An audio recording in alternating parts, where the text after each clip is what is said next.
Never in the point of history na nagkaroon ng maraming mga tsunami, mga lindol, sunod-sunod na mga calamities rather than our time right now. Itong era natin na ito. It's something that the Bible already predicted how many years ago? I mean, thousands of years ago. And yet many people still want to live on their own, without God, without Jesus. And we, the believers of Jesus, the born-again Christians, tayo naniwala sa tinapos niyang gawain sa krus ng Kalbaryo. Tayo ang kanyang ambassadors. I mean, hinihintay niya tayo na tayo ang gagamitin niya. Should I say, tayo ang gagamitin niya to reach out for the lost people. Paano? Naisip na po ba ninyo? Okay, let me give you a perfect picture of this.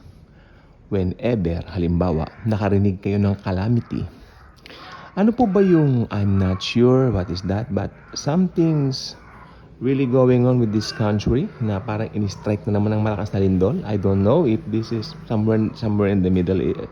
Not Middle East, but somewhere here in Asia. I'm not sure. Ayoko magsabi ng country.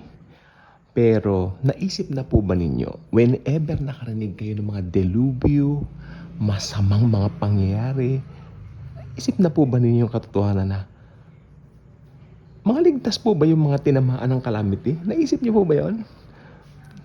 Yung mga namatay po ba na yan ay nakakilala sa Panginoong Hesukristo?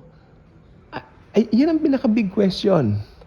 So, as believers of Jesus, alam po ba ninyo, ako tapatin ko po kayo. Pag ako'y nakakarinig ng mga celebrity, ng mga prominenteng mga tao na sinasabi nila, ay, na-aksidente, namatay. Tipong, uy, ganun, ganyan, namatay. Ang nasa isip ko, ligtas na ba itong taong ito? May Kristo ba sa puso yung taong yon? Nakakilala ba kay Jesus yung taong yon? Well, ang malungkot pong part dito is this. Ang tanging nakababatid lamang po kung nakakilala siya sa Panginoon ay siya mismo, yung nategi o yung namatay na aksidente. Paano pa kaya pag isang malaking lugar na lindol? Alam po ba ninyo nung July 1990, isa sa pinakamalakas na calamity tumama sa Pilipinas, sa Luzon. July 16, 1990. Pasado 3:00 ng hapon, no? Ito po ay something na hanggang ngayon ay kinukonsider na isa sa pinakamalaking delubyo sa buong mundo. Kasama po siya doon. Ayun, naisip na po ba ninyo, how about those people na bigla ang namatay, pumanaw? Tumanggap ba sila kay Jesus? Alam niyo po ba, whenever nakakarinig ako ng ganyan, ako po ay nalulungkot. Especially ngayon, may mga tsunami pa. Right after the lindol, may tsunami kasunod. It's not a joke. It's not a joke. At lalong hindi joke, yung pagkamatay, mapupunta pa ng impyerno. Diba? Hades, muna, temporary detention, naghihintay ng araw ng paghukom para itapon at ibulid na sila sa Gehenna. Kasama ng Antikristo, ng false prophet, at ni Satanas. Mangyayari po yan. Kung ba parang pumapayapa ngayon. Actually, wala po akong narinig ng mga gera, mga ganyan. Pero ang dami pong kalamidad ngayon. Nung nakaraang linggo po, nakailang earthquakes po yung naitala. Dito sa Maynila, merong konti yata, no? Di ba? I mean, what is that? What is really happening in the world right now? Pasama ng pasama ang kondisyon ng ating daigdig. So, it's wise for us Christians to share our faith. High time, you know what? I'm very happy, nakita ko po sa FB, si Catherine Bernardo, no? Ay umattend po sa CCF. Ano ba ibig sabihin? Christ Fellowship or something. I'm not familiar with that. Samahan, no?